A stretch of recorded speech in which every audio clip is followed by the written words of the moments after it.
এমনি এমনি ঘুমাবেন না। ঘুমানোর আগে বিসমিল্লাহ বলে লাইটটা অফ করবেন, বিছানাটা বিসমিল্লাহ বলে ঝাড়বেন, ঠিক আছে? ওয়াশরুম থেকে পারলে অজু করে আসবেন। মশারি দিচ্ছেন, লাইটস অফ করছেন, পাত্র যেগুলো আছে সেগুলো একটু ঢেকে রাখবেন বিসমিল্লাহ বলে, দরজা লাগাবেন বিসমিল্লাহ বলে। এরপর 3 বার পড়বেন সূরা ইখলাস একবার, সূরা ফালাক একবার, সূরা নাস একবার, পরে হাত একত্রিত করে ফু দিয়ে গা মাসাহ করবেন।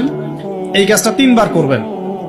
একবার আয়াতুল কুরসি পড়বেন, সূরা বাকারার 255 নম্বর আয়াত, আল্লাহু লা ইলাহা ইল্লা হুয়াল হাইয়ুল কাইয়ুম, এটা শেষ পর্যন্ত। এরপর সূরা বাকারার শেষের 3টা আয়াত পড়বেন, লিল্লাহি মা ফিস সামাওয়াতি, এখান থেকে ফানসুরনা আলাল কওমিল কাফিরিন পর্যন্ত। তারপর ডান কাতে পাশ ফিরবেন, বলবেন আল্লাহুম্মা বিইসমিকা আমুতু ওয়া আহইয়া। হাত নিবেন, হাতে গুনতে থাকবেন সুবহানাল্লাহ সুবহানাল্লাহ সুবহানাল্লাহ 33 বার, আলহামদুলিল্লাহ আলহামদুলিল্লাহ আলহামদুলিল্লাহ 33 বার, আল্লাহু আকবার আল্লাহু আকবার আল্লাহু আকবার 34 বার। ঘুমিয়ে যাবেন। এখন যদি আপনি 6 ঘন্টা ঘুমান, আপনি নবী সাল্লাল্লাহু আলাইহি ওয়াসাল্লামের সুন্নত অনুযায়ী ঘুমিয়েছেন, প্রত্যেক ঘন্টা ঘুমানোর জন্য আল্লাহ আপনাকে নেকি দিবেন ইনশাআল্লাহ। এমনি ঘুমালে নেকি হতো না, রেস্ট নেওয়া হতো। আমি একজন ব্যক্তিত্বের কথা বলছি, যার প্রতিটা কাজ অনুসরণ করলে ইনশাআল্লাহ জানা অনুযায়ী আমলটা হয়ে যাবে, আল্লাহর কাছে আমরা মাকবুল হব ইনশাআল্লাহ। পারা যাবে ইনশাআল্লাহ। ঘুম থেকে উঠলেন, এমনি এমনি উঠে চলে যাবেন না। উঠেন, বসেন, বসে ঘুমের ভাব দূর করেন, দূর করে বলবেন আলহামদুলিল্লাহিল্লাযী আহইয়ানা বা'দা মা আমাতানা ওয়া ইলাইহিন নুশুর। এবার বাথরুমে যান।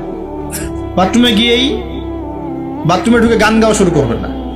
বাথরুমে ঢুকেই বাম পা দিয়ে ঢুকবেন, ঢোকার সময় বলবেন বিসমিল্লাহ আল্লাহুম্মা ইন্নী আউযু বিকা মিনাল খুবসি ওয়াল খাবাইস। বাথরুমে কিন্তু জিন শয়তান থাকে। বাথরুমে কি থাকে? বিজ্ঞান এটা প্রমাণ করতে পারে নাই, এগুলো নাসা বিশ্বাস করবে না, কিন্তু আল্লাহর রাসূল যেহেতু বলেছেন আমরা বিশ্বাস করব। বিজ্ঞান কি সব আবিষ্কার করতে পেরেছে? বিজ্ঞান কি সব আবিষ্কার করতে পেরেছে?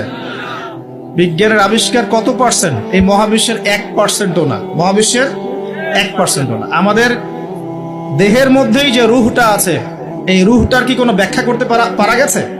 রূহটা কেমন, কঠিন না তরল না বায়াবীয়, ব্যাখ্যা করা গেছে?